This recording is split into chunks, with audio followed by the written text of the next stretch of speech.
Jelang kualifikasi Piala Dunia, Sintayong dapat tambahan amunisi juru gedor. Timnas Indonesia Senior segera bersiap melakoni agenda penting di bulan Oktober ini dengan menghadapi Brunei Darussalam, yakni dalam pertarungan dua leg di putaran pertama kualifikasi Piala Dunia 2026 zona Asia. Skuad Garuda sendiri akan jadi tuan rumah lebih dulu pada leg pertama. Setelah itu, Timnas Indonesia asuhan pelatih Sintayong akan gantian melawat ke Brunei pada 17 Oktober untuk menantang tuan rumah di Hassanal Bolkiah National Stadium Bandar Sri Begawan. Di atas kertas, Timnas Indonesia tentu saja diunggulkan. Apalagi performa skuad Garuda di 5 laga internasional terakhirnya sangat memuaskan. Mark Locke dan kawan-kawan hanya kalah 1 kali, itu pun dari juara dunia Piala Dunia 2022 Argentina.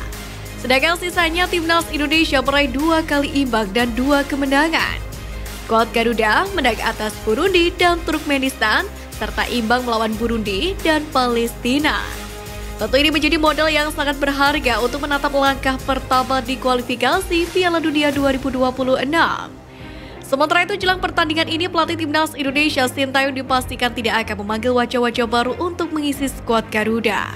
Kepastian ini disampaikan secara langsung oleh asisten pelatih Timnas, Nova Arianto, yang mana menjelaskan bahwa dalam daftar pemain Sintayong mayoritas masih diisi oleh skuad lama.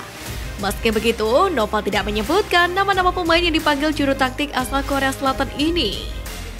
Masih pemain-pemain yang biasa dipanggil oleh Coach Sintayong, kata Nova. Di sisi lain, banyak pemain-pemain yang sudah tampil maksimal bersama klubnya di Liga 1 2023-2024. Sebut saja Ezra Walian bersama Persib Bandung, Muhammad Kandalvi di Persik Kediri, dan Rahmat Arjuna di Bali United. Bahkan untuk kelayakan Muhammad Kandalvi untuk merapat ke Timnas Indonesia disampaikan secara langsung oleh sang pelatih Marcelo Rospide. Rospide menuturkan Kandalvi adalah sosok pekerja keras dalam pertandingan maupun sesi latihan. Kandalvi baru-baru ini memang mencuri perhatian karena mampu mencatatkan 5 gol dalam 3 pertandingan terakhir Persik Kediri. Pemain berusia 25 tahun itu pun mampu membawa Macan Putih menang dalam 2 laga terakhirnya, yakni dengan mampu mencetak masing-masing 2 gol saat Persik menundukkan Persikabo 1973 dengan 3-2 dan mengalahkan Bayangkara FC dengan skor 2-0. Performanya yang terbilang menanjak membuat Kandalvi dinilai layak untuk masuk ke Timnas Indonesia. Kemenangan perdana Garuda Asia di Jerman. Timnas Indonesia U17 terus memantapkan persiapannya jelang Piala Dunia U17. Pasukan Bima Sakti juga sudah berpindah dari Mönchengladbach ke Dortmund untuk melanjutkan serangkaian agenda latihan dan uji coba selama 3 pekan ke depan. Terkini, Timnas Indonesia U17 sukses membawa kemenangan 1-0 melawan SC Paderborn Youth U17 dan U19 di laga uji coba kedua pada Senin kemarin. Kemenangan itu ditentukan oleh gol cepat dari Nabil Ashura yang dilesakkan pada menit ketiga.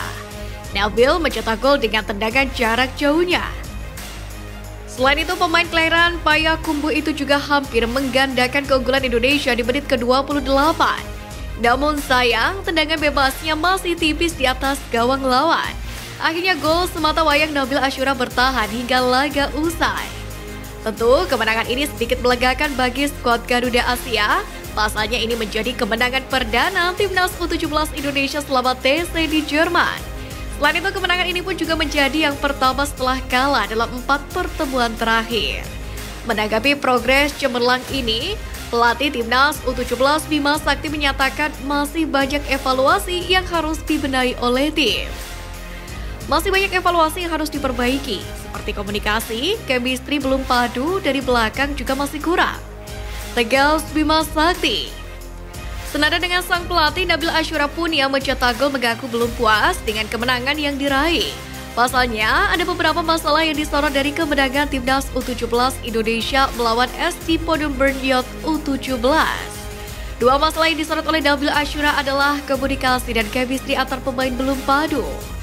Sementara itu, setelah menang lawan SC Paderborn Youth U17, belum ada kabar resmi soal jadwal uji coba Timnas Indonesia U17 berikutnya. Sementara itu, agenda uji coba ini sendiri menjadi bagian dari persiapan skuad Garuda Asia menuju Piala Dunia U17. Sebab dalam ajang tersebut, Timnas Indonesia bakal satu grup dengan Ekuador, Panama, dan Maroko. Timnas U17 Indonesia bakal membuka petualangan saat menantang Ekuador pada 10 November 2023. Dalam hal ini, Ketua Umum PSSI Erick Thohir pun meminta Timnas Indonesia U17 untuk terus fokus melakukan persiapan yang matang jelang turnamen akbar tersebut. Ia berharap Garuda Muda bisa berbicara banyak pada turnamen itu dan tidak hanya menjadi pemeriah. Gerak senyap PSSI naturalisasi pemain Serie A. Seperti yang kita ketahui bahwa Timnas Indonesia dalam beberapa waktu ke depan akan menjalani berbagai agenda internasional strategis. Untuk itu PSSI terus mendapatkan desakan untuk segera kembali menaturalisasi pemain keturunan. Kali ini pecinta sepak bola mendesak induk sepak bola Indonesia itu untuk segera mengambil langkah terhadap pemain keturunan yang kini membela Inter Milan yakni Emil Audero. Menanggapi hal tersebut, anggota Exco PSSI Arya Sunilengga pun hanya mengatakan kemungkinan itu bisa terjadi jika memang pelatih Timnas Indonesia Sintayong membutuhkannya. Sejauh ini PSSI baru memantau calon-calon pemain yang akan dinaturalisasi dan soal komunikasi dengan Emil Audero. Arya hanya mengatakan tunggu tanggal mainnya karena ia pun tak mau menjanjikan apa-apa kepada pecinta sepak bola tanah air. Dalam hal ini Arya Sunilengga mengatakan jika pemain itu masuk proyek naturalisasi, pasti akan diupayakan semaksimal mungkin prosesnya. Lebih dari itu, Arya kembali memastikan bahwa terkait Emil masih harus dipastikan lagi ke depan. Pasalnya, dia harus menunggu keputusan dari pelatih kepala Timnas Indonesia, Sintayong. Jadi kami nggak mau janji-janji nanti akhirnya nggak jadi. Kan banyak banget nih masukan. Belum tentu gitu karena bisa saja pelatih nggak butuh. Terus gimana? Tutup Arya Sunilengga. Di sisi lain, pelatih kiper Timnas Indonesia Yo Jae-hoon pun ikut angkat suara ihwal banyaknya permintaan agar PSSI mengupayakan naturalisasi dua kiper diaspora, yakni Emil dan Cyrus Margono. Yo mengisyaratkan bahwa naturalisasi dua kiper itu bukanlah hal yang mendesak untuk dilakukan.